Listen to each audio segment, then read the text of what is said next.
Hi! Welcome back again to Braile's channel. Narito po tayong muli para sa patuloy na pagbabahagi ng ating social pension payout. At ngayon ay maging ang mga naglabas ng kanilang unclaimed payout at ang pagbibigay din ng local social pension sa kanilang mga PWDs at ang mga nagkansela ng kanilang mga payout schedule ating aalamin. Kung saan at kailan ang mga ito ay yan ang ating ibabahagi ngayon, but before po tayo mag-start sa ating topic, kung bago ka pa lang sa aking channel, please do kindly subscribe, like, and share na din sa ating mga kaibigan, kaanak o kapwa po natin pensioners. At please do share na din sa ating mga social media accounts para mas marami pa ang makaalam. With no further ado, let's begin na po sa ating topic.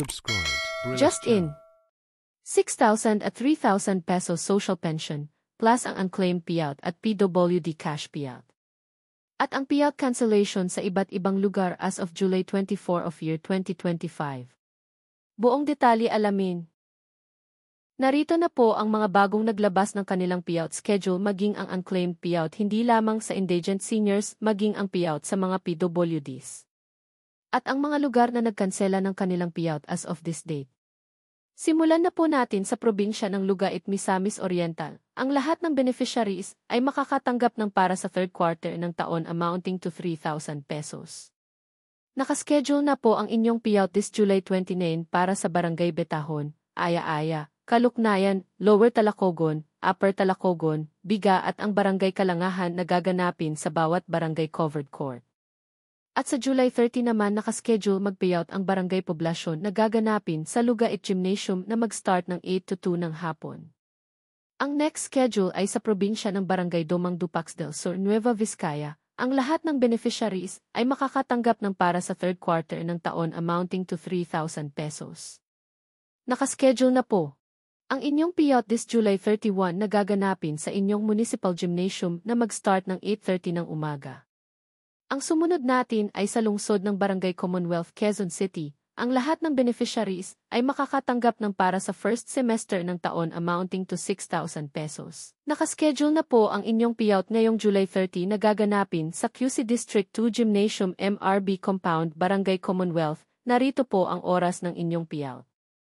Base 1 beneficiaries ay mag-start ng 8 ng umaga. Ang Base 2 ay sa alas 9 mag-start.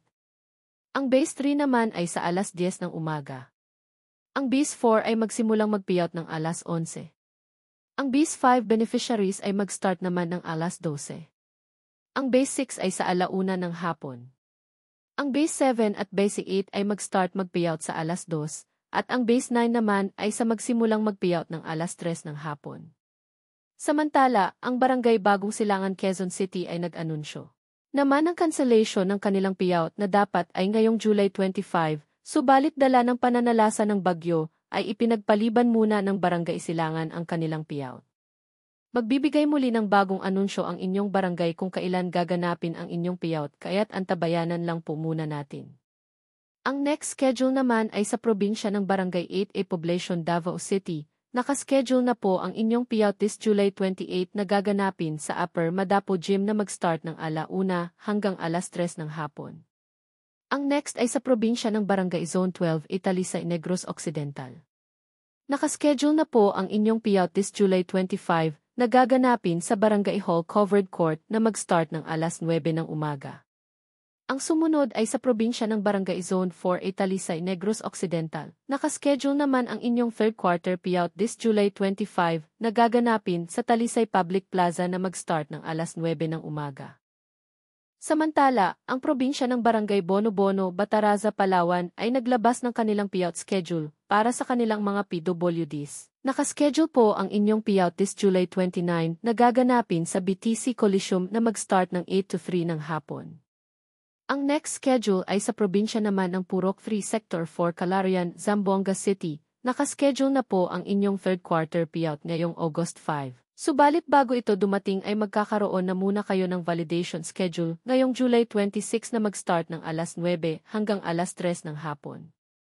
Maging ang probinsya ng Purok 11E Acacia Drive Phase 1 and 2 Calarian, Zamboanga City ay sa August 5 din ang payout at magkakaroon din ng validation this July 26 para sa kanilang mga indigent senior citizens.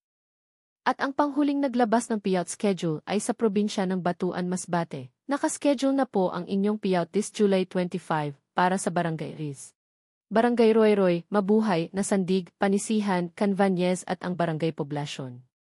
At sa pangalawang araw July 26, nakaschedule ng mag-payout ang Barangay Matabaw, Gibraltar, Sawang, Costa Rica, Danao, Burgos at ang Barangay Canares. Samantala, narito naman ang mga naglabas ng unclaimed payout.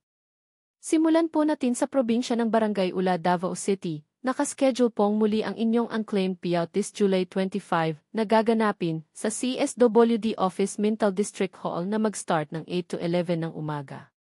Ito ay para sa mga hindi nakakuha ngayong third quarter payout. Ang next ay sa probinsya ng Barangay Santo Niño, Tugbok, Davao City. Nakaschedule na ang inyong unclaimed payout this July 25 na gaganapin sa CSWD Office District Hall na mag-start ng 8 to 11 ng umaga. Ito ay para din sa mga hindi nakakuha during third quarter payout. Samantala, dumako na po tayo sa mga nagkansela ng kanilang payout ngayong araw. Unahin po natin ang probinsya ng Barangay Dason, Solana, Cagayan. Ang inyong payout na nakaschedule dapat this July 25 ay na-risked on July 29 na mag-start ng alas 7:30 ng umaga dahil na rin sa bagyong Emong. At ang panghuli, ang probinsya ng Ajuy, Iloilo. Ang inyong payout na nakaschedule ay pansamantalang nakansela dala ng pananalasa ng bagyo. Antabayanan lamang po ang panibagong anunsyo ng inyong payout. Kasama rito ang Barangay Bayang, Pedada, Luca, Pili, Kulasi, Barido, Malayuan, Tagubanhan, Puntaburi at ang Barangay Nasidman. Para sa mga lugar na nakaschedule this July 25 hanggang sa July 26, ay mangyari lamang na alamin nyo muna sa inyong barangay kung ito ba ay matutuloy o may schedule dala ng pananalasa ng bagyo. Para sa mga may katanungan o hinaing sa kanilang social pension o sa status ng kanilang application at iba pang benepisyo, ay maaari po tayong makipag-ugnayan sa ating mga barangay o sa mismo OSCA office para sa agarang kasagutan. Paalaala lamang na ang lahat po ng ating social pension payout ay para lang po muna sa mga indigent senior citizens na kabilang po sa listahan ng DSWD, hindi pa po ito ang universal pension na nakapending pa rin po sa Senado. Asahan niyo pong ibabahagi po natin ang anumang updates tungkol dito. That's it. Sa ngayon ay ito pa lamang ang mga bagong naglabas ng kanilang payout schedule for social pension, unclaimed at maging ang mga nagkansela ng kanilang payout.